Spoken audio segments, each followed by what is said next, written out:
Hey everybody, welcome to MCAT Radio. It's Scott. And I'm Neil. Let's talk about some things that are happening in and around Missoula and beyond. We also got a bunch of new programs on MCAT, airing on our YouTube page and also our channel 189 and 190 for you guys to look at. We have a variety of them from the Bonner meeting that talked about the data center. They brought an expert from Bozeman to talk a little bit more about it, along with UM Chorale, so UM Choir. Did their song, and we're going to show some of that. And we also had episode 2 of MQuest Dread that premiered last Friday at 6 p.m. So if you haven't gotten a chance to see any of those, you can go online on YouTube right now at MCAT TV Missoula. But to listen to us live right here, right now, 101.5 KFGM. You can also go online at 101.5. Go ahead. Yeah, yes. 101.5, or it's actually Missoula Community Radio. Yep. .org. Yep. And those are the great way to stream the radio show online. So even if you don't have the radio antennas or you're not in your car, you can stream it online. Mm-hmm. All right. So let's talk about some of the classes that you're offering, Neil. So we got Blender tonight. Yes, Blender 6 to 8. If you want to learn 3D modeling or animation, come on down here to the Missoula Public Library on the first floor. It's an open workshop, so you don't have to worry if you've missed lesson 1 or not. Nice. Yeah. Yep, it's an open workshop. We do those kind of things with the kiddos as well every Saturday from 1 to 3. It is a great way for kids to learn computer and use it as a useful tool rather than a form of entertainment, even though they are technically creating their own form of entertainment. Yeah, so yeah. it is a great tool, and I think that we use it wisely to help teach the old kiddos, and we're always looking to add more kids in our summer camps because we have 2 camps that are still have some open slots with our documentary camp and our horror camp. Our horror camp is geared towards older kids around 14 and over for anybody interested in making a horror film this summer. Yeah.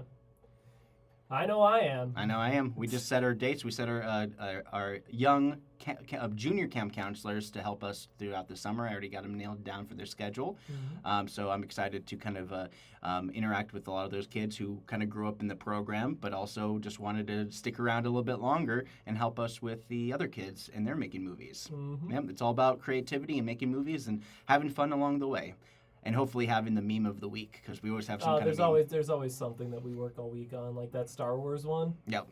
But we never like to tell the kids we try to do a meme of the week, because otherwise they'd be tryhards, and nobody likes a tryhard. Nobody likes a tryhard. It's kind of like the idea is like, make a viral video, kids. And it's like, what do you mean? Make us famous. Exactly. We can't expect that. You know, It's like a lot of times, places would invite, like, people who have broken the mold and become famous on YouTube. And it's like, great, that's wonderful, that's great. But sometimes they just do a one-hit wonder and then they fail into obscurity and then their clip gets re-added, re-shared and everything like that. Mm-hmm. Yep. The recycled media of the internet. Hide your kids, hide your wife. Continuously cannibalized and remixed. Oh, I mean, seriously, that was kind of like a big era during that time, and then it became like kind of like bombarded with Vine videos, and then it became like very artsy forward, where high production value and people trying to prove themselves, and then you got people like the people making the Backrooms. So that's coming out a week from Friday, which I'm excited for, the 29th. Yeah, the original YouTube series made in Blender. Exactly. By a 16-year-old. Yeah. At the time. And the funny thing is that the director himself was basically kind of like started the process just as he was turning 18. Yeah. Because this has been a while for the shooting and everything, and they used in practical sets. Mm-hmm. So yeah, people got lost in their sets of the Backrooms. Because the game is called Escape the Backrooms, but the movie is just called Backrooms. Well, and the whole thing's just based off of one random internet post. It was like, hey, what if there was like outside the universe, just hallways that went on forever? Wouldn't that be scary? Exactly, like using liminal space, all that kind of stuff. Yeah. And speaking of which, I started playing Control again, just to get excited for Control 2.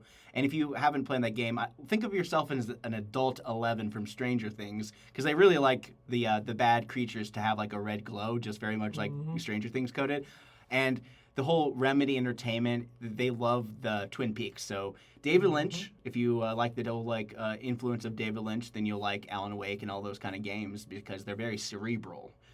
Mm-hmm. So I highly recommend those games because I'm excited for the sequel, Control Resonant, which is a direct sequel to the original where you play as the brother instead of as the sister. And the first game just kind of like was a shadow hit to a lot of people. It's just like, oh, this is great. Yeah. Well, Control 2. Even more control. Exactly. This time. they're controlling. You. Pretty much. I'm excited for that in general as well. But I definitely wanted to mention that, it's like horror genre is becoming the new frontier for new creativity, new ways. Well, of course, it's not really I wouldn't say it's a new frontier. I'm just saying lately, there's been a lot. It's basically been the best place for creative stock, as I like to call it. Yeah, a lot of indie developers coming in and making new things. Iron Lung. Exactly. The game went on to inspire a movie based on the game. And I literally just look up online the intro itself because the voice is so boomy. The stars are gone. Yeah, well, I actually finally just watched Project Hail Mary after it's been in theaters for like 2 months. Yeah, did you like it? Yeah, I really liked it. Yeah. It's kind of the happier version of Iron Lung in a way. Exactly. So if Hail Mary failed, because the premise is like they got to save the planet because they got to save the stars. They got to save the stars because they're being eaten by this dark thing, and then as the stars are starting to die, I think Iron Lung would be a great sequel if Ryan Gosling's character failed in that movie, which is hilarious to kind of think about, right? Yeah, the bad ending. The bad ending. Yeah. Honestly, should have released at the same time. It would have been funny. Yeah, double feature. Yeah, double feature. But of course, Markiplier didn't get any kind of publisher, or no publisher actually believed in this film, so he had to actually independently call the theaters to do it. Mm-hmm. And the same thing happened with that one glitch show that Yes, The Amazing Digital Circus coming to theaters June 4th. Yeah, so that's a very much like people who like, man, it's really hard to know exactly who the group of people who know about that, because I only know about it because of you. Well, as the creator said, the show's target audience is weird 20-somethings. Exactly. So yeah, people who like grew up with that one show that you like, Gravity Falls. Oh, yeah. It's a great example of like the Twin Peaks mystery, but also kind of a tongue-in-cheek wild kind of comedy. And zany. Pretty wild and zany, but some really darker undertones behind everything, which seems to be very much your comedy cue, where it's like everything's fun, happy, and then everything gets really dark and serious. I mean, I did grow up watching Adventure Time, and that's very much that, like. we can be gods. Angry gods. Yeah, or like there's early on in the show an episode where the main character is being carried away by an angel. She's like, "Now I'm going to cook and eat you. I'm your guardian angel." That's pretty good. Man, there's so many things about that show that are just like, let's just see what happens. Just throw stuff at the wall. Just creative, freedom. Just the creative freedom of that show. A lot like its sister show, Regular Show, yes. which has just done another little run. So if you haven't watched it already, they just did what's called their Lost Tape seasons. Yeah, and I think there's more. That was just the first batch. Yeah, they're going to do a lot more. It is just an animated show. That was like their first dump of their new show. And honestly, it picked up kind of exactly what it's supposed to be. I hardly even noticed the switch from paper animation to digital. Yeah. Because they did switch, and the original show was all drawn on paper and then digitally colored. Oh, I see. Yeah. Huh. But the show looks almost exactly the same. Yeah. Which is not something you can say about a lot of other revivals. I mean, the King of the Hill revival was pretty well received, but the animation looked pretty different. And man, it's like that show's had, and not to mention I got to give it shout out in terms of all the folks who have just died after their reboot season, like the voice for Dale Gribble, the voice of John Redcorn. Mm-hmm. His death was crazy. Mm-hmm. There's so much story going behind it and just insanity behind it, and it's just.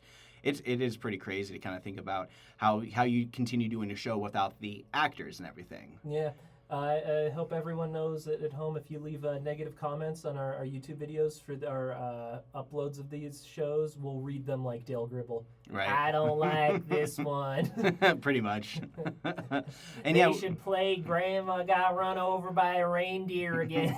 we don't even have any subscribers to our YouTube page. It's kind of just out there in the world. So if you want to subscribe, you can go to MCAT Radio on the old YouTube. You can see us instead of just hearing us on 101.5 KFGM. You can see our ugly mugs. No, take it down. Yeah, pretty much. All right, so an AI data center in Bonner had a meeting last Monday, yes. And so they pushed the official consolidated planning to Wednesday, July 1st, as opposed to the June 3rd for this consolidated planning board, and this is under the county, in which they'll decide the special easement, since it kind of needs a special permission, since it is within the 500-foot residential rule that was put in place because of the former Bitcoin mining operation, Right. which caused a lot of headaches and hums, noises, and like basically prevented people from getting a good night's sleep. So we actually have a little clip from this meeting as well, where there's folks asking about the concept of the amount of heat being produced from AI data centers. So here's a clip from that.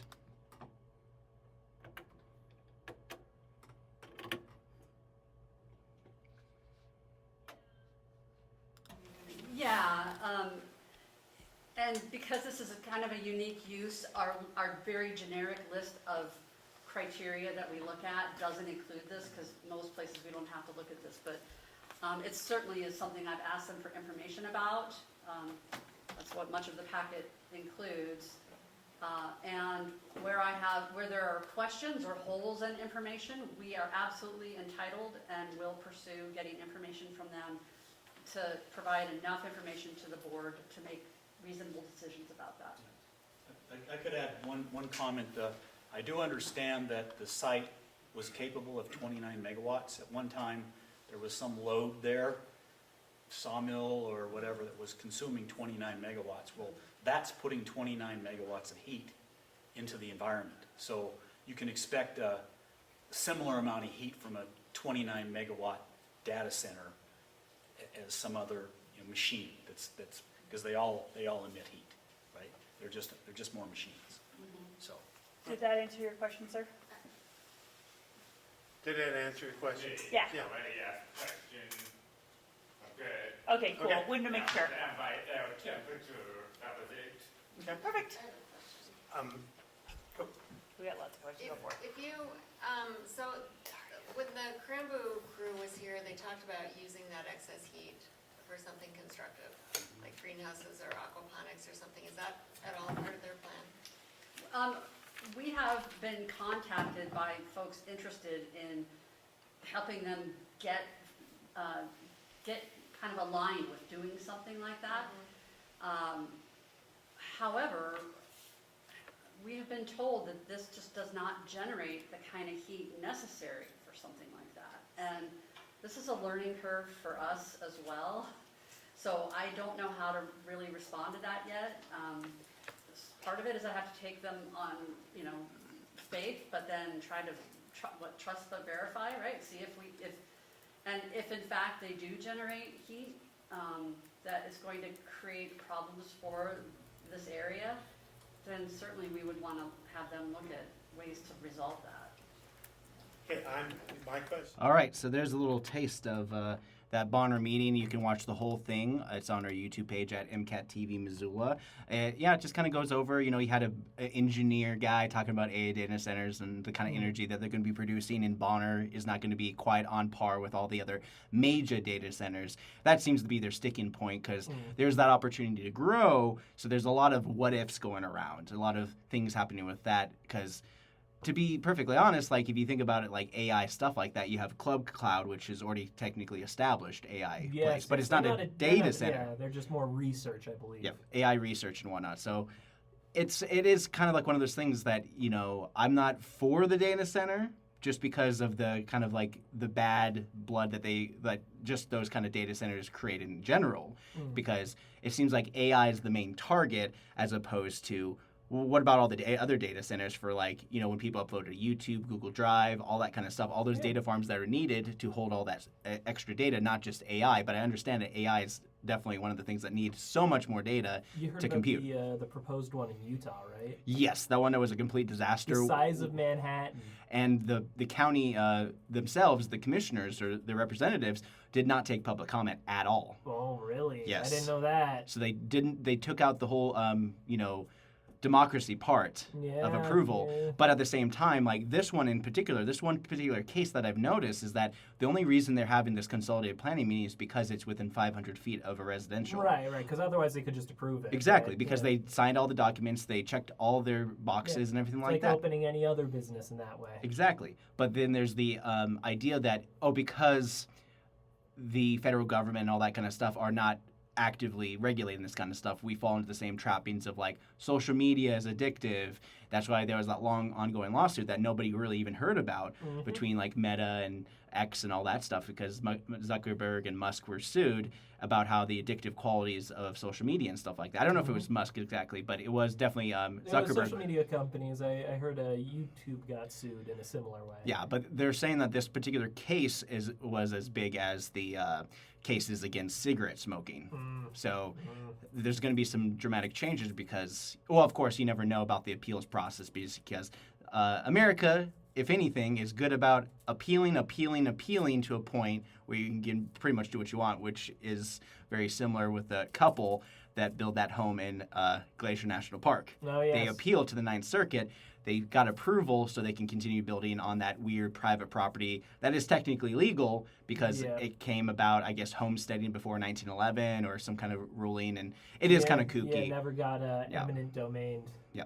Oh, and then also some big news happening in Montana as well as the public land rule was rescinded. And so this is something that's kind of been put in place for 2 years, but a lot of times, you have government entities that, do land transfers and stuff like that. And now they're allowing for outside third parties. So imagine like a realtor, but for large land, swaps and stuff like that. Because how a lot of times these places would do is they would try to use eminent domain to help open up places for people to get a public access. This in turn essentially would open the door to blocking public access to public lands because of the way that the layout lands between private, federal, public, and so on and so forth. So it is a pretty major hit that the public lands are being threatened hardcore in Montana. And even with the beautiful bill that barely had a little footnote of being able to sell public lands, which is a big deal. Yep. It's 12 o'clock. Do you know where your public lands are? Pretty much. But yeah, it is around 12 o'clock. Do you know where you're going to eat today? Where am I going to eat today? Well, I can't go to Gary's because they're still closed for lunch. I know. They said they're going to be closed for winter, but it's not really winter now. It's already past spring. Yes. I actually, the other day, I walked by there, and I saw one of the employees coming out of it around lunchtime. I was like, hey, do you know when you're going to open for lunch again? And they said, I don't know. Soonish, couple weeks maybe. I don't want to put that out there for like. You did. You just put it out there. Hey, it's definitely opening. No, just like. Oof. Just that I don't have that information, and I wish I did. Yeah. Oh, well. Because take it with a grain of salt, right? Yeah, you really do got to take it with a grain of salt for sure. Man, that's crazy. Man, because it's like, it's like food trucks. A lot of food trucks are starting to pop up and go around because they had their big kickoff at the Osprey Field. I didn't go to it particularly. I just kind of went in lieu of like, they had a lemon. Did you get your lemon dairy? I did get my lemon dairy because they opened up a couple weeks ago, and they're off River Road. If you guys get a chance, it's definitely a nice little fun. It's basically just soft serve with a lemon slushy. Apparently, the Ninja, the ones that created the bullet thing, they also created this one slushy maker now. So now you just have to add whatever drink you want, even though it's like lemonade, and you can make your own slushy from home. And I've been very tempted to get that, and most likely I have been inundated online with that. Slushy anything, huh? Pretty much. Yeah, well, you might as well just start slushy all your diet Dr. Pepper. I mean, yeah, just regular Dr. Pepper, not diet Dr. Pepper. I was never too big of a fan of slushies. No. I was like, so I'm eating half melted ice? Pretty much. Yeah, it's like when people get iced coffee, and it's like you do know it's like 90% ice, 10% coffee. Yeah. So, okay, whatever, you like the ice. Yeah, well, to be fair, a lot of coffee drinks today aren't very coffee. Yeah. It's like, I only drink my coffee black. No, I don't drink coffee. It's too bitter for me. Pretty much.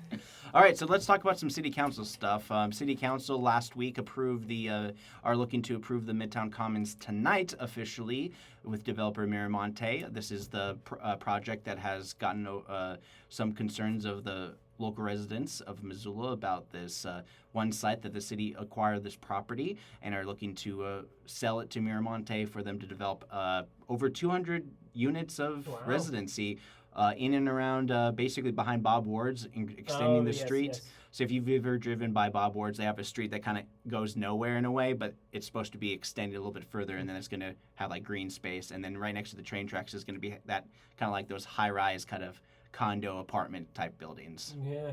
So I saw some of the Road to designs Nowhere online, by and Bob Woods. it looks like more of that kind of development you'd expect to see on like Mullen. Yeah. You know, just high rises, townhouses, mixed use, single house dwelling, just a lot of urban mullets, you know.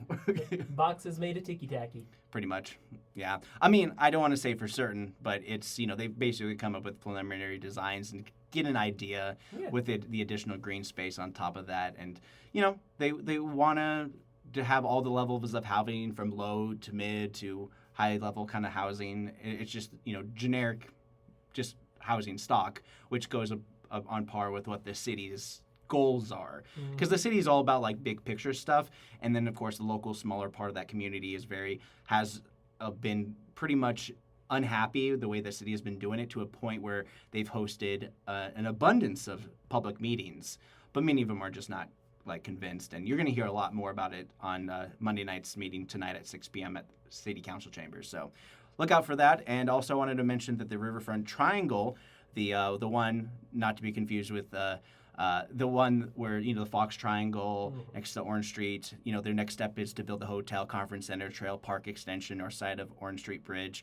The city also proclaimed this month as Mental Health Awareness Month and ALS Awareness Month, otherwise known as Lou Gehrig's disease, with many MCAT videos where folks in the community met with the city and developers on the city made up their mind. Okay, I already said that. All right, let's see.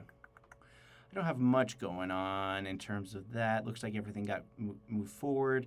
I already talked about that. Okay. But I'm going to throw it over to some City Club. So they invited Missoula Community Foundation to talk about transfers of wealth and to donate and provide endowments and all that kind of stuff. So without further ado, here's a little bit of this stuff.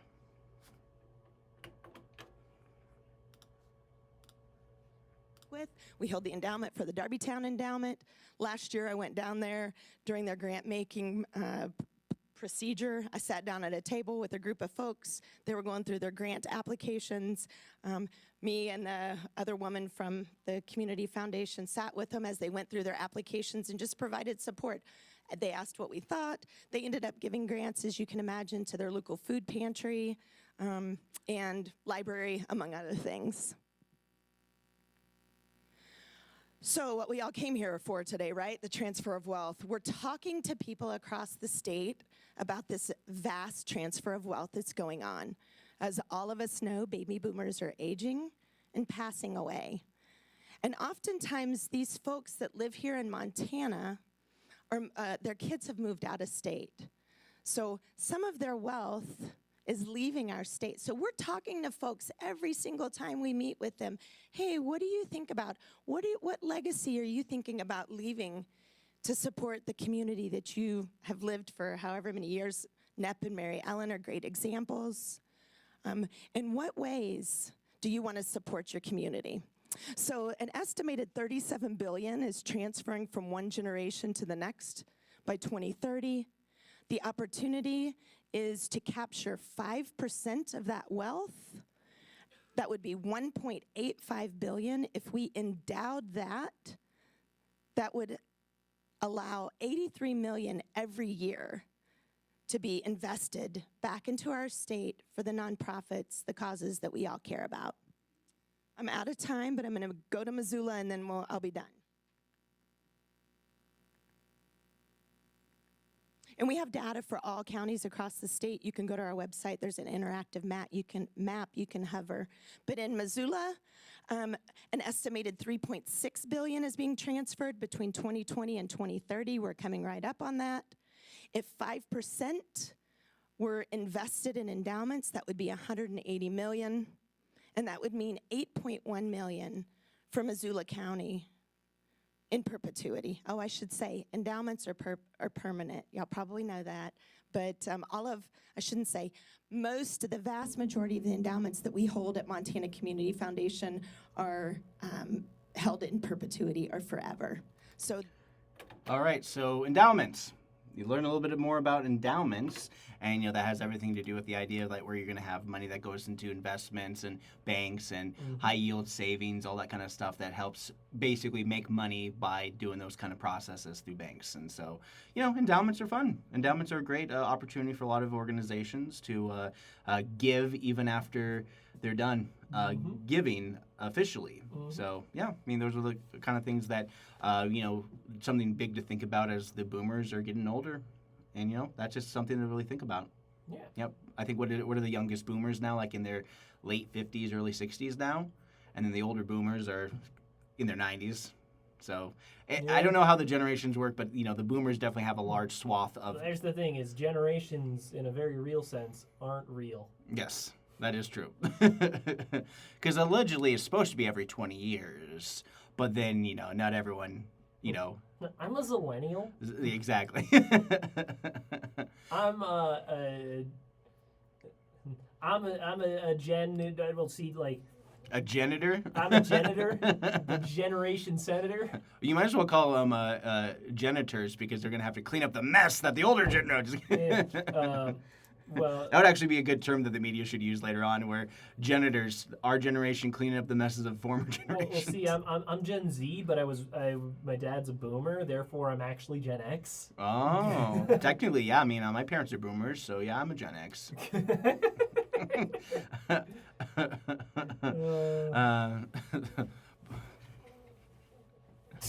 Jeez.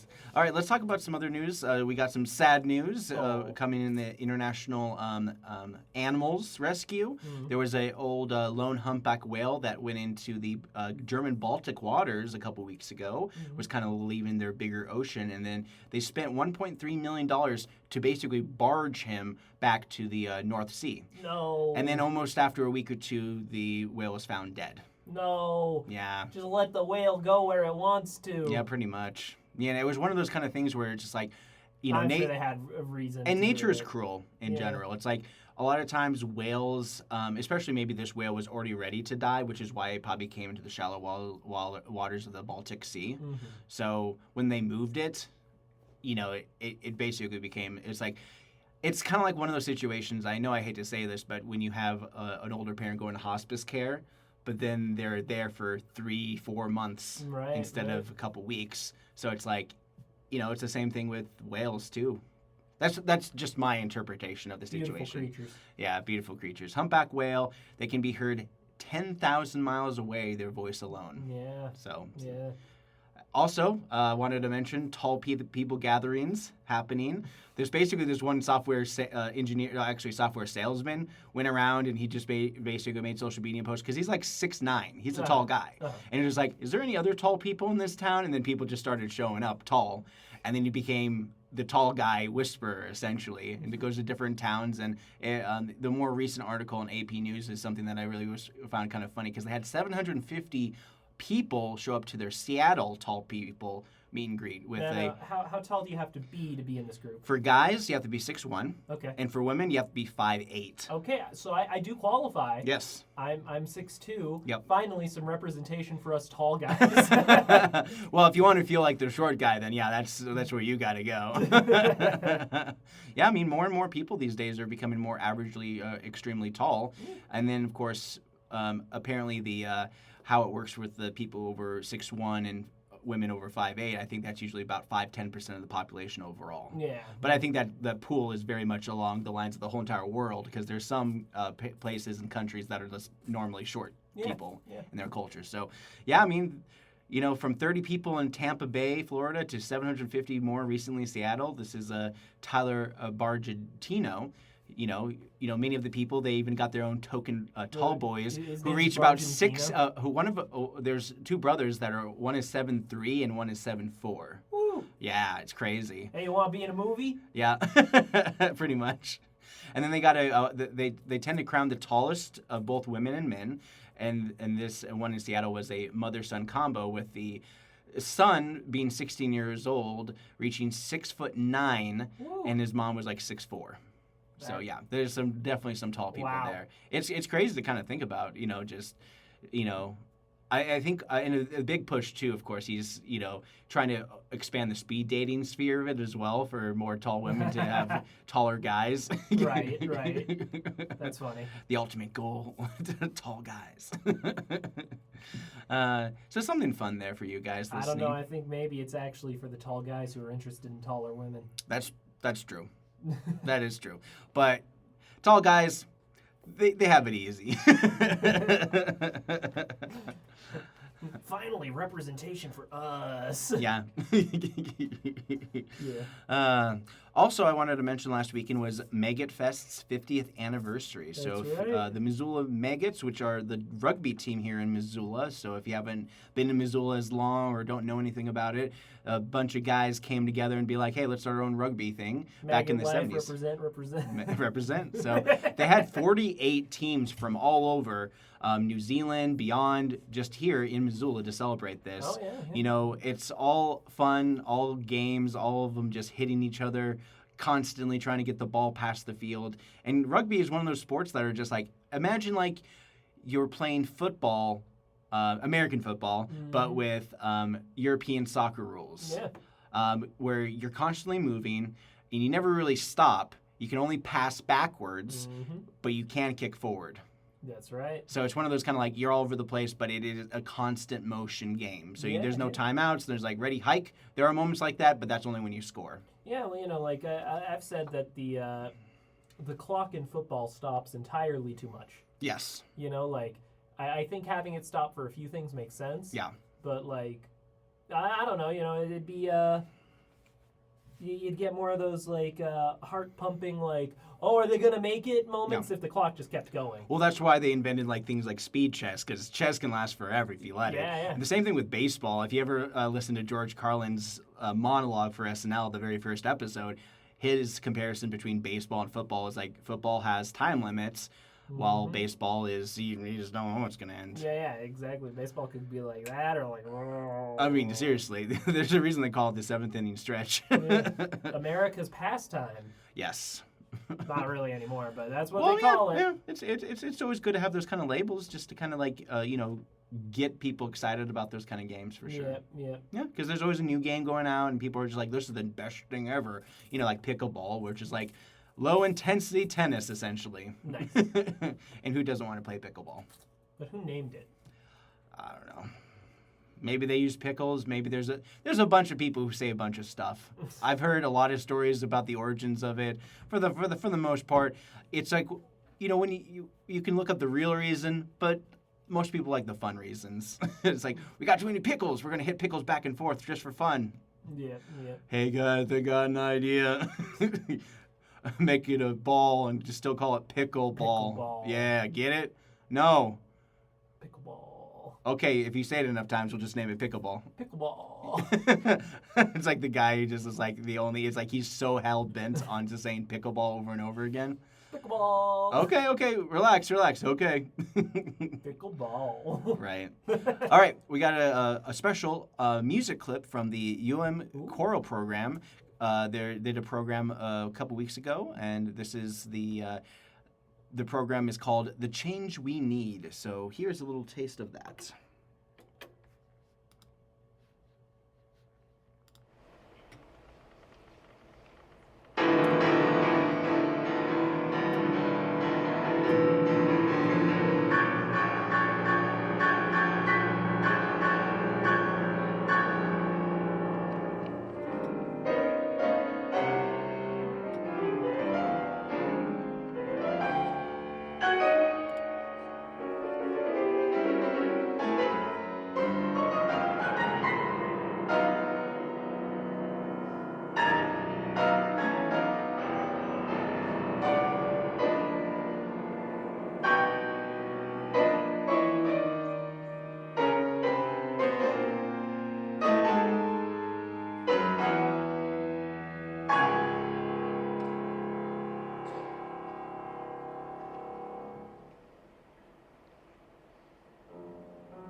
All right, there's a little taste of that. That was from the choir festival. Sometimes I like to throw it over to some of their piano accompanist.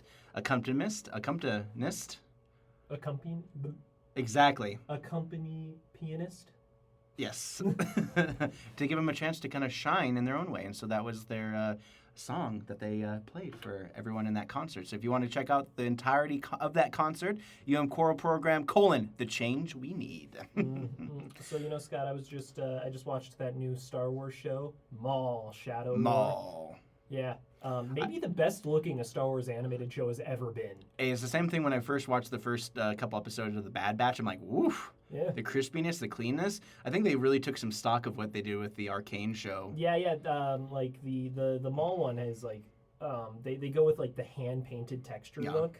You can see brush strokes everywhere. Yeah, and who hasn't seen, Invincible, key lighting? They just made. All the people doing their compositing for Invincible. It's just crazy, just kind of like how simple, just basic compositing just improves the scene. And they just came out with it within 24 hours of those episodes dropping. And thinking about that kind of thing just makes you think. It's just like, why don't they just do this normally?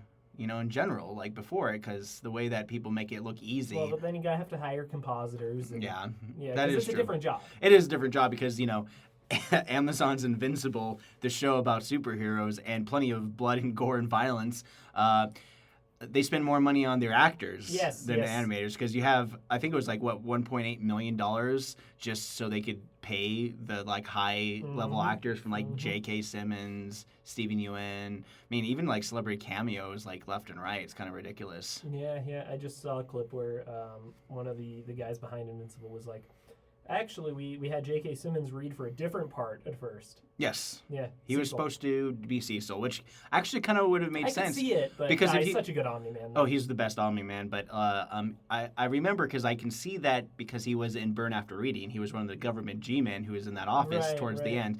That scene with J.K. Simmons was kind of shoehorned in because the directors were told by the executives that like people don't really understand kind of what happened at the end. It just kind of like abruptly ends, and you need somebody to like have a debriefing. So that's why they added the J.K. Simmons scenes in the Burn After Reading show, just because it's not as simple just to tell a story. Then people are just like, oh, I guess it happened.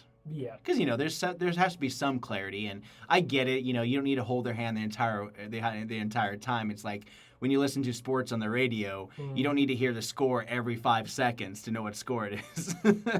And the score is currently 5-3. 5-3. We are sponsored by Boysenberry. Did I also mention it's 5-3? It's 5. That's like I think that's like a Jim Norton joke. Or the guy from Half Baked did a whole thing about radio announcers where his dad would always yell at the radio saying, "What's the score?" And then he would just like be the perfect radio thing. So I definitely stole that. But it's a great premise.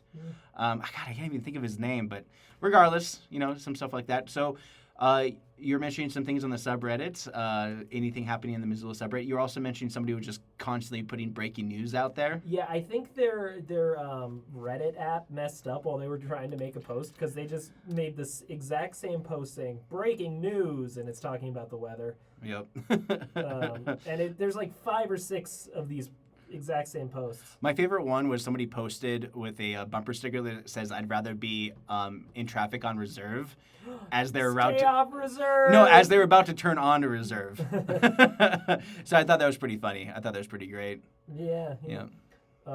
Somebody found yesterday a young dog. Oh, my Reddit's messing up. Right, a young dog. A young black dog. So if you're missing a puppy, check Reddit. Yeah, check Reddit. And also Facebook. The Facebook page probably has the better one in terms of like outreach for the community, people looking for pets and stuff like that. So try to do a simul post, not just on the Reddit, because it really feels like there's a quasi-small community. But, according to the area on the subreddit, there's 34,000 weekly visitors on the r/Missoula subreddit with 3,000 weekly contributions just to the site alone. So a lot of things happening there, but yeah, some people, let's see, just asking some generic questions here and there. Mostly like, honestly, if you can ignore all the traffic complaints and, basic etiquette, stuff with traffic and everything like that. Oh, that's so many posts. That's these days. probably like you probably that's like 9 out of 10 posts on Reddit. And the other one's like, Missoula. hey, what was that loud banging? Exactly. It was always like, what is that loud banging? It's like transformer explosion. Or the trains. The train relinking and relinking, all that stuff. Those things get loud. They do get loud. Yeah, it's like it really feels like Transformers are punching or fist pounding. All right, we have some more stuff for you guys as well. Is that we have some folks doing another gathering here in the downtown Missoula area. We did a program called Sing About It, an uplifting community song gathering with Melina Demore. So here's a little taste of that. I look out at and when I say younger, you're almost all younger. But my point is that Margaret and I are 88.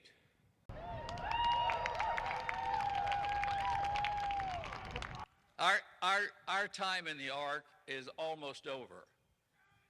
Our job now is to make sure that all of you understand that there's a role and a place for you in that Ark. And you're the reason it will stay an Ark toward justice and freedom and not an Ark toward tyranny and other forms of sin. So I invite you, whatever way you can, whatever way you're able to, get on that arch and make sure that the future of this nation is one of freedom and liberty and not anything else. And it's good to see all of you.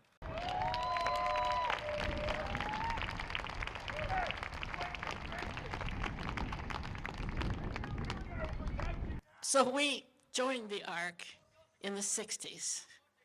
I pray that you join the Ark, if you're not already on it, now. 2026. We're here. We'll make good trouble together.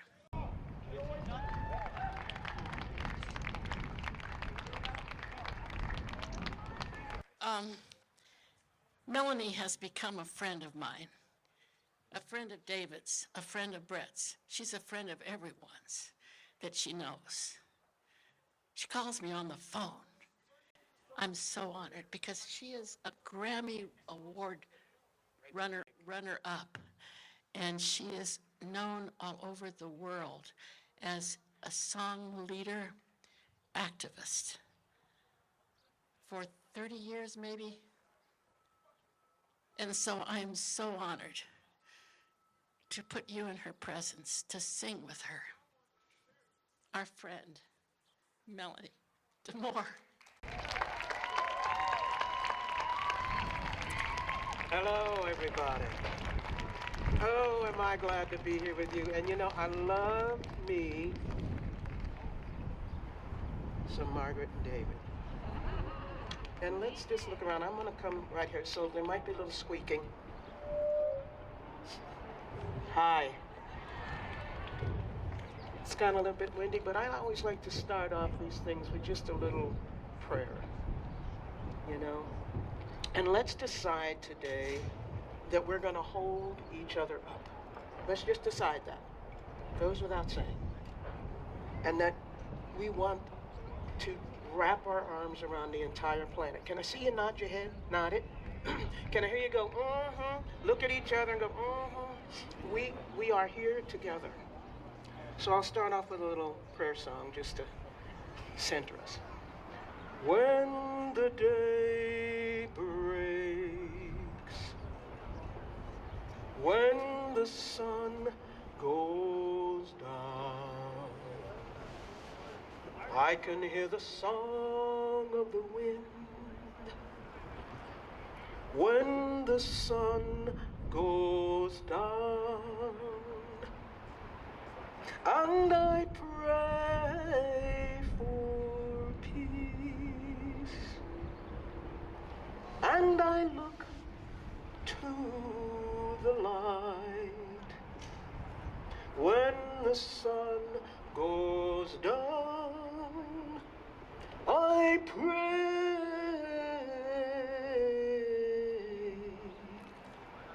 for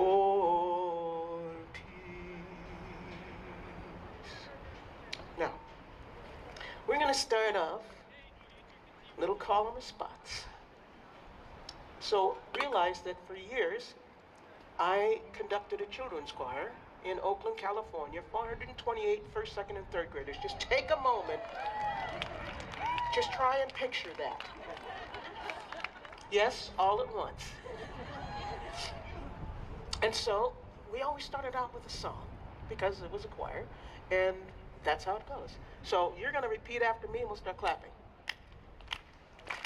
Every day when I wake up, repeat. Every day when I wake up. Yep, every day when I wake up. Every day when I wake up. I look to the sun, I look to the sun, I look to the sun, I look to the sun, and let my light shine. And let my light shine. I says every day when I wake up. Every day when I wake up. Yep, every day when I wake up. I look to the sun, I look to the sun, and let my light shine.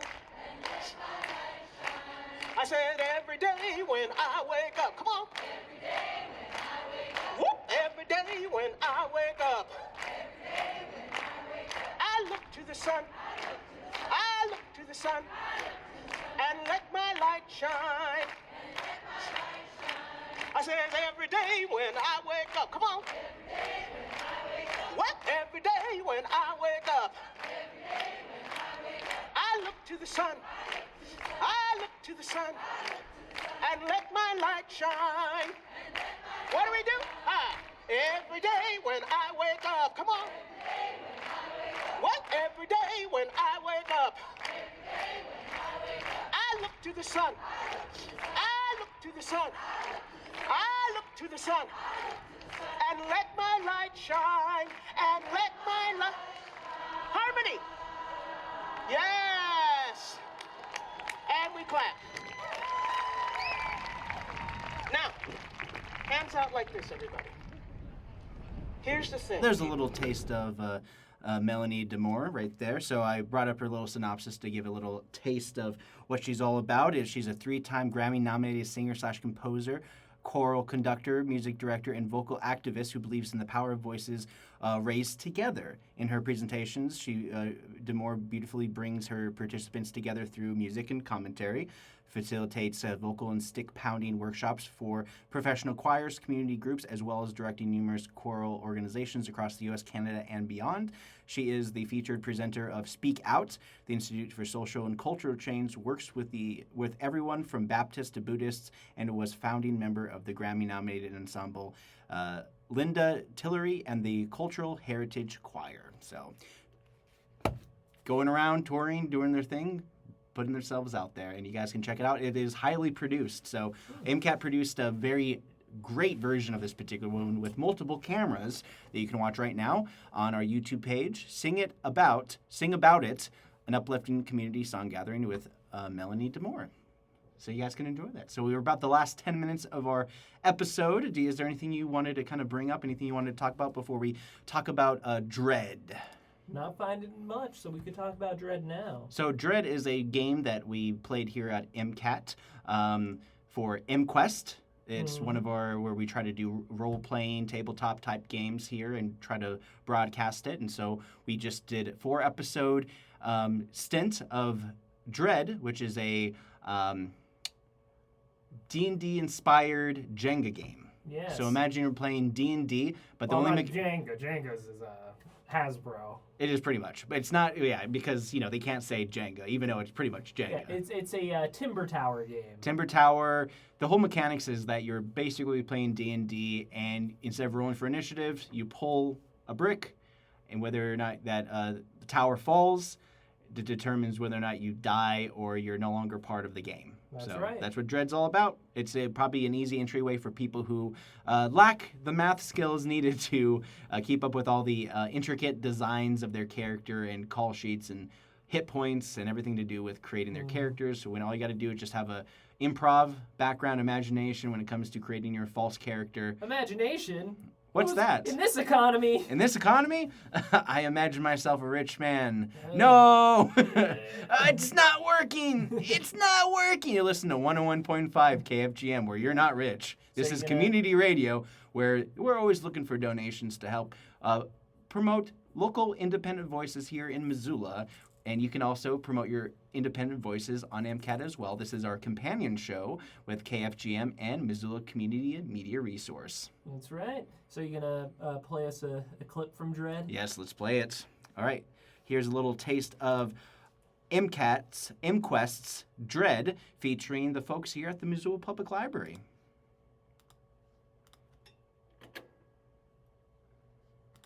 Yeah. The first thing you notice is that it is pitch black down here in the garage. Yeah. Like there are no lights. Yeah. It's even darker. It seems almost darker here than it did before because there's no natural light really at all. The gates are down. We'll flip on the flashlights from the safety kit. Okay. Or emergency kit, I mean. Start flashing around. Hey, Jan, where's the generator? Jan's already halfway across the... Oh! He's already over there. God, he's got a long leg. So to get to the generator, you're gonna have to go into the garage. You're actually gonna go to the left, and you're gonna go not too far away actually from the door you just exited. And there's a door there. It does require a master key to get in.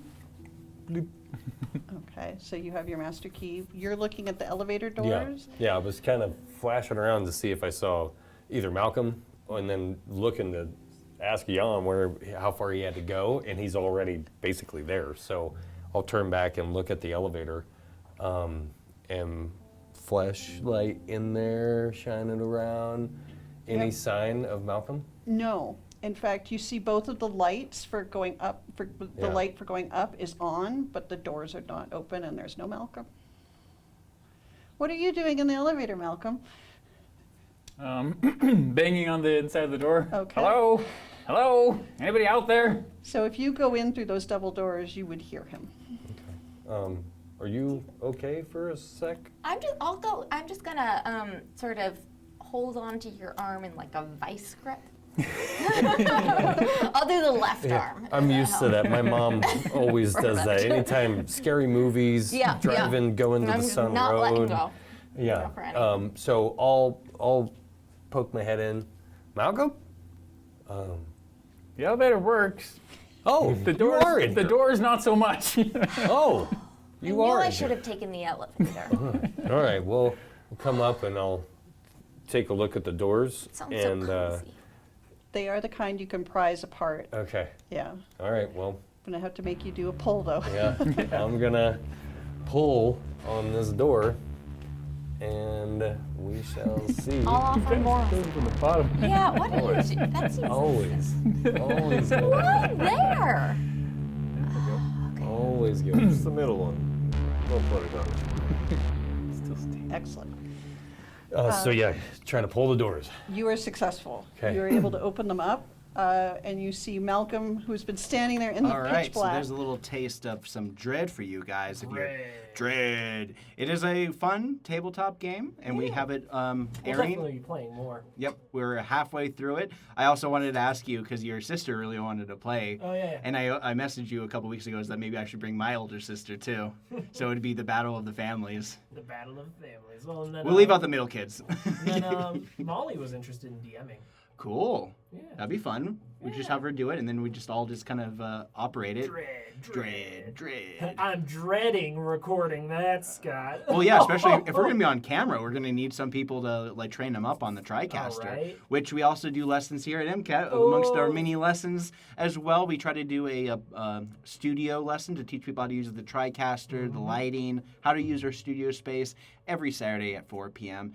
Editing Wednesdays at 2 and 6. Podcasting Tuesday nights at 6 p.m., Thursdays at 2 p.m., and so much more, including your Blender class, which happens twice a week. Twice a week, Mondays 6 to 8, and Fridays 4 to 6. Yep, the And last 2 hours of the day. If you are at all interested in making a radio show, television show, short film, feature film, animation, documentary, any type of media, come on down to MCAT here at the library on the first floor, the Missoula Public Library, 455 East Main Street, and come talk to us about your project, and we'll see how we can help you out. Exactly.